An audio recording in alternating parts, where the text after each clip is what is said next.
الشيطان الرجيم بسم الله الرحمن الرحيم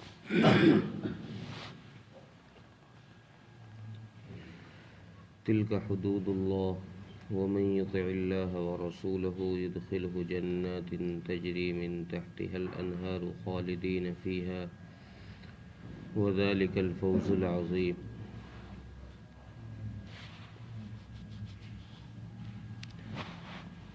پچھلی آیتوں میں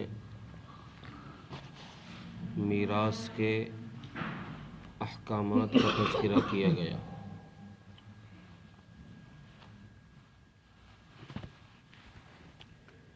اور یہ اللہ تبارک و تعالیٰ نے پورے قرآن کریم کے اندر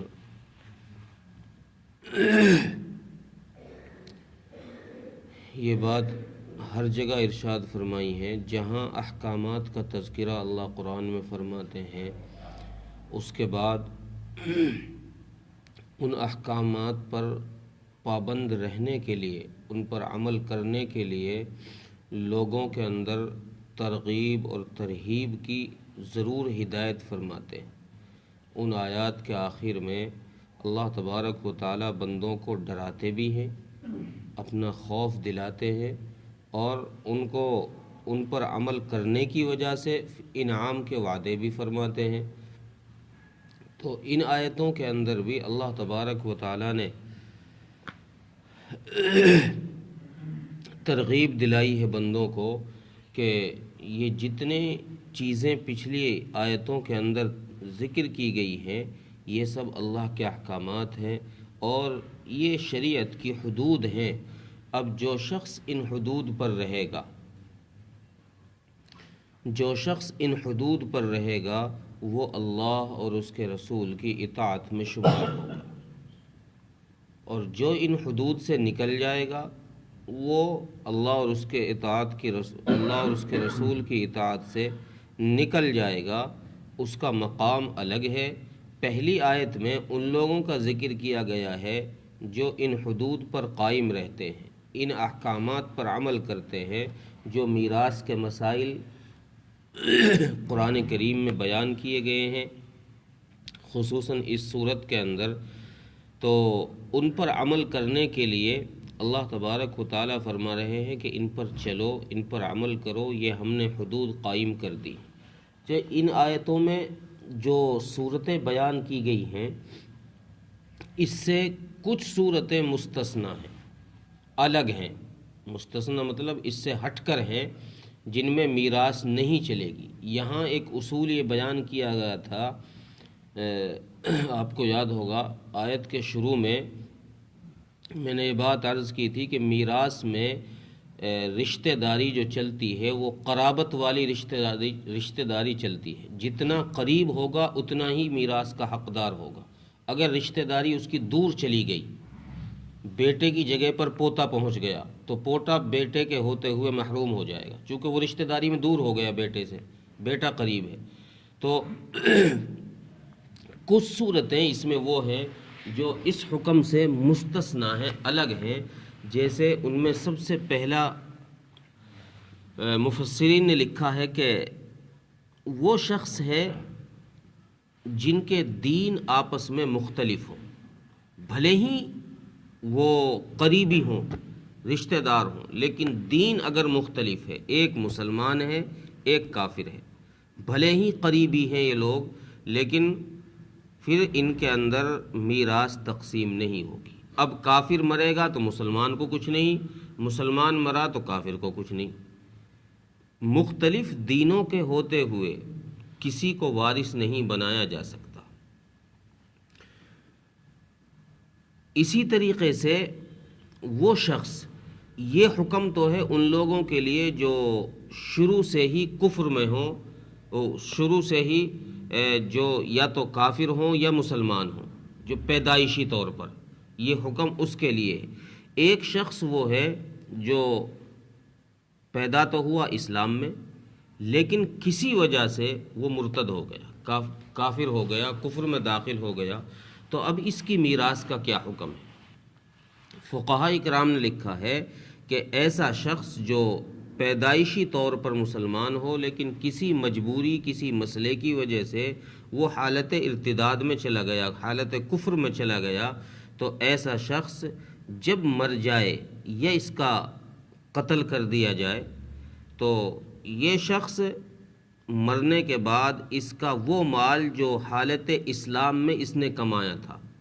جب تک یہ مسلمان رہا اس وقت تک جو مال اس نے کمایا، جتنی پراپرٹی کا یہ مالک رہا،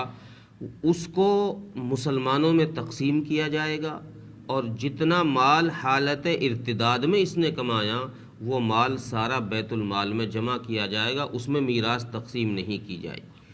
اسی طریقے سے ایسی ہی وہ عورت جو مسلمان تھی لیکن پھر کافر ہو گئی، پھر حالت کفر میں چلی گئی، ایسی عورت کے بارے میں فقہا نے لکھا ہے کہ اس کا سارا مال سارا کا سارا مرنے کے بعد چاہے اسے قتل کیا جائے چاہے یہ اپنی موت مر جائے، اس کے سارے مال میں وارثوں کو تقسیم کیا جائے، عورت کا، مرد کا نہیں، مرد کا صرف حالت اسلام والا مال ہی تقسیم کیا جائے گا، باقی حالت کفر والا مال بیت المال میں جمع کیا جائے گا۔ اسی طریقے سے اس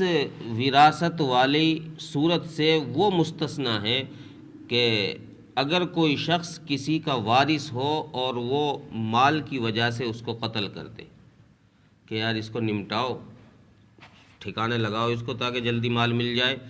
تو ایسا قاتل جو جان بوجھ کر کسی کو ایسے شخص کو قتل کر دے جس میں اس کی میراث ملتی ہو،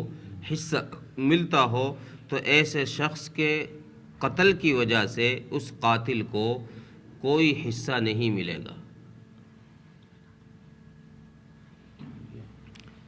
ایسے شخص کو حصہ نہیں ملے گا۔ نبی اکرم صلی اللہ علیہ وسلم نے ارشاد فرمایا کہ القاتل لا یورث، قاتل وارث نہیں بنتا، قاتل کو محروم کر دیا جائے گا۔ اسی طریقے سے وہ عورت جس کو طلاق دے دی گئی ہو، ایک ہوتی ہے طلاق رجعی جس کے اندر طلاق دینے کے بعد عدت کے اندر لوٹانے کی اجازت ہوتی ہے کہ تمہارا دل چاہے تو واپس نکاح میں رکھ سکتے ہو، اس کو طلاق رجعی کہتے ہیں۔ اگر کوئی شخص طلاق رجعی اپنی بیوی کو دے دے اور وہ اس طلاق رجعی سے پھر اس کو واپس لے بھی آئے، رضامند ہو جائیں، جس بات پہ نا اتفاقی تھی وہ ختم ہو جائے، تو ایسی شخص کو اس کی میراث ملے گی۔ اسی طریقے سے وہ شخص جو مرض الوفات میں ہو، مرض الوفات میں ہو اور وہ اپنی بیوی کو طلاق مغلظہ یا طلاق بائن دے دے، تو اس شخص کی طلاق دینے کے بعد موت ہو جائے، طلاق مغلظہ 3 طلاق دینے کے بعد اس کی موت بھی ہو جائے، تو اس عورت کو بھی اس کی میراث میں سے حصہ دیا جائے۔ اگر ایسا شخص جو مرض الوفات میں نہیں ہے، بالکل صحیح ہے، تندرست ہٹا کھٹا ہے، ایسے شخص نے 3 طلاق دے دی، طلاق مغلظہ یا طلاق بائن دے دی اس نے، تو پھر یہ مر جائے اتفاق سے مر جائے، عورت عدت میں ہے ابھی، اس کی موت واقع ہو گئی، تو ایسا شخص جب مرے گا تو اس کی عورت کو وراثت سے محروم رکھا جائے گا، اس کو نہیں دیا جائے گا۔ ایک ہے اس صورت میں،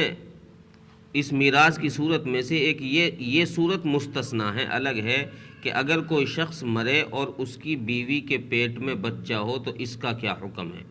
اس کا مسئلہ فقہا نے لکھا ہے کہ ایسا شخص جس کی عورت حاملہ ہو، حمل سے ہو، تو اس شخص کی اگر ہو سکے تو میراث کو تقسیم نہ کیا جائے اس بچے کی پیدائش تک، جب تک وہ بچہ پیدا ہو۔ جب وہ بچہ پیدا ہو جائے تو پھر میراث تقسیم کر دی جائے، چونکہ اس سے پہلے اگر میراث تقسیم کی جائے گی تو پتہ نہیں ہے کہ پیٹ میں لڑکا ہے لڑکی، کس کے حصے کو تقسیم کریں گے، تو فقہا نے لکھا ہے کہ بہتر یہ ہے کہ میراث روک دی جائے جب تک بچہ پیدا ہو، جب بچہ پیدا ہو جائے تو پھر میراث کو تقسیم کیا جائے۔ اگر میراث تقسیم کرنی ہی پڑ جائے تو پھر فقہا اکرام نے یہ مسئلہ لکھا ہے کہ اس صورت میں یہ ہے کہ جس میراث کے جس تقسیم میں مال وارثوں پر کم جا رہا ہو، زیادہ بچ رہا ہو، چاہے وہ لڑکے والی صورت ہو یا لڑکی والی، جس صورت میں وارثوں پر کم مال جا رہا ہو وہ صورت نافذ کر دی جائے، اس صورت سے مال وارثوں کو دے دیا جائے، باقی مال روک دیا جائے۔ جب بچہ پیدا ہو جائے تو پھر اگر وہ لڑکا لڑکی کے حساب سے کوئی فرق پڑتا ہے مال پہ تو ان کو اور دے دیا جائے۔ تو یہ کچھ صورتیں مستثنا ہیں، اور بھی کچھ صورتیں ہیں جو اس میراث والے حکم سے الگ ہے۔ تو ان سب کے بارے میں اللہ تبارک و تعالیٰ فرما رہے ہیں کہ یہ ہماری حدود ہیں، جو شخص ان پر قائم رہے گا وہ اللہ اور اس کے رسول کی اطاعت میں رہے گا، اور ایسے شخص کے لیے جو اطاعت رسول اور اللہ کی اطاعت میں داخل ہوگا، ایسے شخص کو اللہ فرما رہے ہیں کہ ہم اس کو ایسے باغات میں داخل کریں گے جن کے نیچے سے نہریں جاری ہوں گی، جن باغات کے نیچے سے نہریں جاری ہوں گی۔ اور یہ صرف ایسے ہی نہیں سیر تفریح کے لیے کہ چلو شملہ چلے گئے اور گھوم پھر کر آ گئے، خالدین فیہا، یہ اس میں ہمیشہ رہیں گے، ہم اس کی رجسٹری اس کے نام کر دیں گے کہ بھئی جن باغات میں اس کو داخل کیا گیا ہے اس کا اسی کے نام چڑھا دو اس کو، اب کوئی اس کو نہیں ہٹا سکتا۔ اس لیے فرما رہے ہیں خالدین فیہا، کہ یہ اس میں صرف گھومنے اور تفریح کے لیے نہیں بلکہ اس میں رہنے کے لیے جائے گا اور ہمیشہ رہے گا۔ وَذَلِكَ الْفَوْزُ الْعَظِيمُ، اور اللہ فرما رہے ہیں جو ایسے باغات میں داخل ہو گیا یہ بڑا کامیاب شخص ہے، یہ بڑا کامیاب ہے۔ دنیا کی منزلیں پا لینا، دنیا کے عہدے اور ڈگری پا لینا یہ کوئی کامیابی نہیں ہے، یہ تو ایک عارضی اور وقتی چیز ہے، فنا ہو جائے گی، ختم ہو جائے گی۔ اصل چیز وہ ہے جو ہمیشہ رہے گی، اور جہاں تم بھی ہمیشہ رہو گے تمہیں بھی وفات نہیں آئے گی۔ اس لیے اللہ فرما رہے ہیں وَذَلِكَ الْفَوْزُ الْعَظِيمُ، تو یہ بڑی کامیابی ہے جس کے ہاتھ لگ گئی۔ ترجمہ دیکھیں، تِلْكَ حدود اللہ، یہ اللہ کی حدود ہے۔ وَمَن يُطِعِ اللَّهَ وَرَسُولَهُ، اور جو شخص اللہ اور اس کے رسول کی اطاعت کرے گا، يُدْخِلْهُ جَنَّاتٍ تَجْرِي مِن تَحْتِهَا الْأَنْهَارُ خَالِدِينَ فِيهَا، اس کو داخل کیا جائے گا جنت کے اندر، ایسی جنت کے اندر جس کے نیچے سے نہریں جاری ہوں گی اور وہ اس میں ہمیشہ ہمیشہ رہے گا۔ وَذَلِكَ الْفَوْزُ الْعَظِيمُ، اور یہ بڑی کامیابی ہوگی۔ اب اگلی آیت میں ان لوگوں کا تذکرہ ہے جو اطاعت نہ کریں، جو ان حدود کی پابندی نہ کریں۔ اللہ تعالیٰ ہمیں توفیق عطا فرمائے۔